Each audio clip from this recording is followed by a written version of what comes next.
Antes de comenzar no olvides suscribirte, darle like y comentar. Puedes seguirme en mis redes sociales para apoyarme y proponerme nuevas historias. Enlaces en la descripción. Videos todos los lunes, miércoles, viernes y domingos.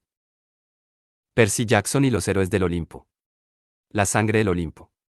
De Rick Riordan. Capítulo 10. Leo. Una decisión inteligente, elegir el aire acondicionado, dijo Percy. Él y Leo habían acabado de registrar el museo, y estaban sentados en un puente que cruzaba el río Cladeos, con los pies colgando por encima del agua, mientras esperaban a que Frank y Hazel terminasen de explorar las ruinas. A su izquierda, el valle olímpico relucía con el calor de la tarde. A la derecha, el aparcamiento de los visitantes estaba abarrotado de autobuses turísticos. Menos mal que el Largo 2 estaba amarrado en el aire a 30 metros de altura, porque no habrían encontrado plaza. Leo hizo rebotar una piedra en el río. Deseaba que Hazel y Frank volviesen. Se sentía incómodo esperando con Percy. En primer lugar, no sabía de qué charlar con un chico que hacía poco había vuelto del Tártaro. ¿Viste el último episodio de Doctor Who? Ah, claro. Estabas atravesando el foso de la condena eterna. Percy ya intimidaba bastante antes de eso, invocaba huracanes, se batía en duelo con piratas. Mataba a gigantes en el Coliseo. Y, después de lo que había sucedido en el Tártaro, parecía que hubiera pasado a un nuevo nivel de semidios cañero. A Leo incluso le costaba pensar en él como miembro del mismo campamento. Nunca habían coincidido juntos en el campamento mestizo. El collar de cuero de Percy tenía 4 cuentas de sus 4 veranos completados. El collar de Leo tenía 0 patatero. Lo único que tenían en común era Calipso, y cada vez que Leo pensaba en eso le entraban ganas de darle un puñetazo a Percy. Leo no hacía más que pensar en que debería sacar el asunto a colación, simplemente para aclarar las cosas, pero nunca parecía el momento adecuado. Y a medida que pasaban los días, el tema se volvía más y más difícil de abordar. ¿Qué? Preguntó Percy. Leo se movió. ¿Qué de qué? Me estabas mirando como enfadado. De verdad. Leo trató de contar un chiste, o como mínimo de sonreír, pero no pudo. Perdona. Percy contempló el río. Supongo que tenemos que hablar. Abrió la mano, y la piedra que Leo había lanzado salió volando del riachuelo y cayó justo en la palma de Percy. Ah, pensó Leo, ahora hay que fardar. Consideró lanzar una columna de fuego al autobús turístico más cercano y volar el depósito de gasolina, pero llegó a la conclusión de que sería un pelín dramático. Tal vez deberíamos hablar. Pero no, chicos. Frank estaba al fondo del aparcamiento, haciéndoles señas para que se acercasen. A su lado, Hazel se hallaba montada horcajada sobre su caballo Arión, que había aparecido sin avisar en cuanto habían aterrizado. Salvado por Sam, pensó Leo. Él y Percy se acercaron corriendo para reunirse con sus amigos. Este sitio es enorme, informó Frank. Las ruinas se extienden desde el río hasta el pie de esa montaña, casi medio kilómetro. ¿Cuánto es eso en medidas normales? Preguntó Percy. Frank puso los ojos en blanco. Eso es una medida normal en Canadá y en el resto del mundo. Solo vosotros, los estadounidenses. Unos 5 o 6 campos de fútbol americano, terció Hazel, dando de comer a Arión un gran pedazo de oro. Percy extendió las manos. Solo tenías que decir eso. En fin, desde arriba no he visto nada sospechoso, continuó Frank. Yo tampoco, dijo Hazel. Arión me ha dado una vuelta completa alrededor del perímetro. Muchos turistas, pero ninguna diosa chiflada. El gran corcel relinchó y sacudió la cabeza, y los músculos de su pescuezo se ondularon bajo su pelaje color caramelo. Tío, tu caballo sí que sabe echar pestes. Percy movió la cabeza con gesto de incredulidad. Tiene un concepto más bien bajo de Olimpia. Por una vez, Leo estaba de acuerdo con el caballo. No le gustaba la idea de atravesar unos campos llenos de ruinas bajo un sol abrasador, abriéndose paso a empujones entre hordas de turistas sudorosos mientras buscaban a una diosa de la victoria con doble personalidad. Además, Frank ya había sobrevolado todo el valle convertido en águila. Si sus agudos ojos no habían visto nada, tal vez no hubiera nada que ver. Aunque, por otra parte, los bolsillos del cinturón portaherramientas de Leo estaban llenos de juguetes peligrosos. No soportaría tener que volver a casa sin volar nada por los aires. Entonces vayamos dando tumbos juntos y dejemos que los problemas nos encuentren, dijo. Siempre ha dado resultado. Curiosearon un rato, evitando los grupos de turistas y pasando de una parcela de sombra a la siguiente. No era la primera vez que a Leo le llamaba la atención lo mucho que Grecia se parecía a su estado natal, Texas, las colinas bajas, los árboles achaparrados, el zumbido de las cigarras y el opresivo calor estival. Si en vez de columnas antiguas y templos en ruinas hubiera habido vacas y alambre de espino, Leo se habría sentido como en casa. Frank encontró un folleto turístico, en serio, ese tío leía hasta los ingredientes de una sopa de lata, y les explicó qué era cada cosa. Esto es el propileo, señaló con la mano un sendero de piedra bordeado de columnas desmoronadas. Una de las entradas principales al Valle de Olimpia. ¿Escombros? Dijo Leo.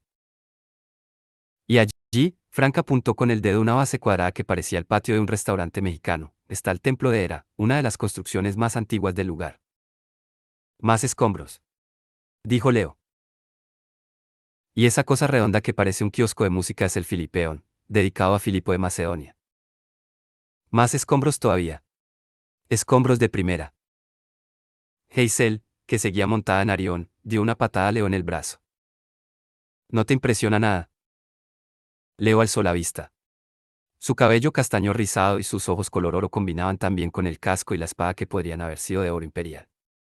Leo dudaba de que a Hazel le pareciese un cumplido, pero, en materia de humanos, ella era una obra de primera. Leo recordó su travesía juntos por la casa de Hades. Hazel lo había llevado por un horripilante laberinto de ilusiones. Había hecho desaparecer a la hechicera Pasífae a través de un agujero imaginario en el suelo. Había librado batalla contra el gigante Clitio mientras Leo se ahogaba entre la nube de oscuridad del gigante. Había cortado las cadenas que sujetaban las puertas de la muerte. Mientras tanto Leo había hecho, prácticamente nada. Ya no estaba encaprichado de Hazel. Su corazón estaba lejos de allí, en la isla de Ogygia. Aún así, Hazel le ves que le impresionaba, incluso cuando no estaba montada en un temible caballo supersónico inmortal que juraba como un marinero. No dijo nada, pero Hazel debió de percatarse de sus pensamientos. Apartó la vista, sonrojada. Feliz en su inconsciencia, Frank siguió con su recorrido guiado. Y allí. Oh. Miró a Percy. Esa depresión semicircular de la colina, con los nichos, es un ninfeo construido en época romana. La cara de Percy se tiñó del color del zumo de lima. Propongo una idea, no vayamos allí. Leo se había enterado de la experiencia casi mortal de Percy en el ninfeo de Roma con Jason y Piper. Me encanta la idea. Siguieron andando.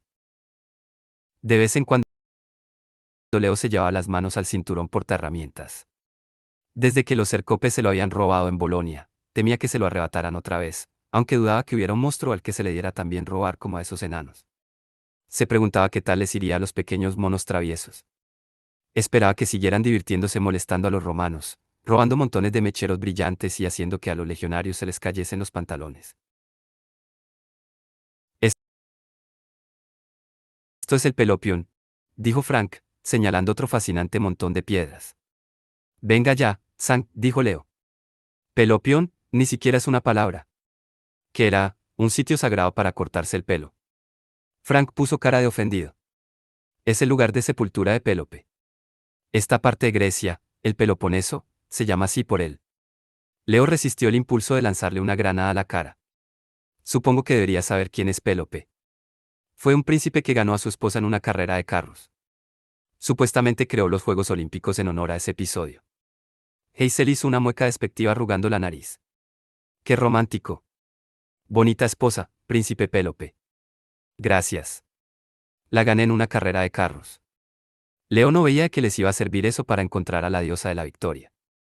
En ese momento la única victoria que quería conquistar era una bebida helada y unos nachos.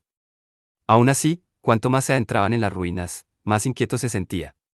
Evocó uno de sus primeros recuerdos, su niñera, la tía Callida, alias Hera, animándolo a pinchar una serpiente venenosa con un palo cuando tenía 4 años. La diosa psicópata le había dicho que era una buena forma de entrenar a un héroe, y tal vez estaba en lo cierto. En la actualidad Leo se pasaba la mayoría del tiempo husmeando hasta que encontraba problemas. Escudriñó a las multitudes de turistas preguntándose si eran mortales normales y corrientes o monstruos disfrazados, como los Eidolon que les habían perseguido en Roma. De vez en cuando le parecía ver una cara conocida, el abusón de su primo Rafael, su cruel profesor de tercero, el señor Borkin, su madre de acogida maltratadora, Teresa, toda clase de personas que habían tratado a Leo como basura. Probablemente solo se imaginaba sus caras, pero le ponían nervioso. Se acordó de cuando la diosa Némesis había aparecido bajo la forma de su tía Rosa, la persona a la que Leo guardaba más rencor y de la que más quería vengarse. Se preguntaba si Némesis estaba allí en alguna parte, vigilando para ver lo que Leo hacía. Todavía no estaba seguro de haber saldado su deuda con la diosa. Sospechaba que ella deseaba verlo sufrir más. Tal vez ese fuese el día elegido. Se detuvieron ante unos anchos escalones que subían a otro edificio en ruinas, el templo de Zeus, según Frank. Antes, dentro había una enorme estatua de Zeus de oro y marfil, dijo Sam. Una de las 7 maravillas del mundo antiguo. La esculpió el mismo tipo que hizo la Atenea Partenos. Por favor, no me digas que tenemos que buscarla, dijo Percy. Ya he tenido suficientes estatuas mágicas. Yo pienso lo mismo.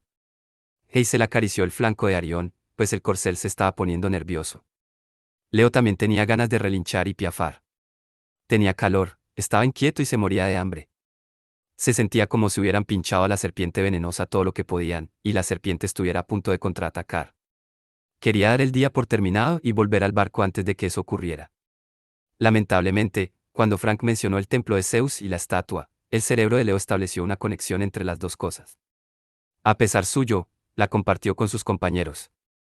Oye, Percy, ¿te acuerdas de la estatua de Nike que había en el museo? Dijo. La que estaba hecha pedazos. Sí. ¿No solía estar aquí, en el templo de Zeus? Dime si me equivoco, no te cortes. Me encantaría equivocarme. Percy se llevó la mano al bolsillo. Sacó su bolígrafo contracorriente. Tienes razón. Entonces, si Nike estuviera en alguna parte, este sería un buen sitio. Frank escudriñó los alrededores. No veo nada. ¿Y si hiciéramos publicidad de zapatillas Adidas? Se preguntó Percy. Nike se cabrearía tanto como para aparecer.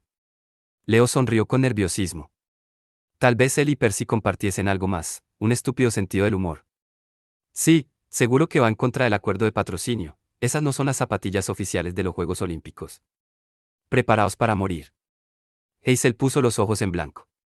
Los dos sois insufribles. Detrás de Leo, una voz atronadora sacudió las ruinas. Preparaos para morir. A Leo por poco se le cayó el cinturón del susto. Se volvió y se dio de tortas mentalmente. Solo tenía que invocar a Adidas, la diosa de las zapatillas no oficiales. Alzándose por encima de él en un carro dorado, con una lanza que le apuntaba al corazón, estaba la diosa Nike.